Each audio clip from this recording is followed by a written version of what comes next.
Hello everyone. Welcome back to Online Help Guide.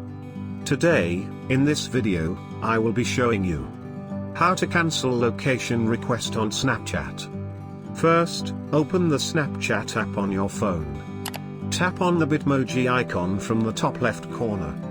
Go to the settings of Snapchat. Now scroll down and look for See My Location option and tap on it.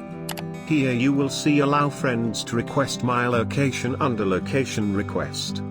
Disable it, and you will cancel the location requests on Snapchat. Thank you for watching Online Help Guide. Hope this video was helpful and you're able to cancel location request on Snapchat. If you like our video, then don't forget to hit the like button on our video and comment down if you have any question or feedback.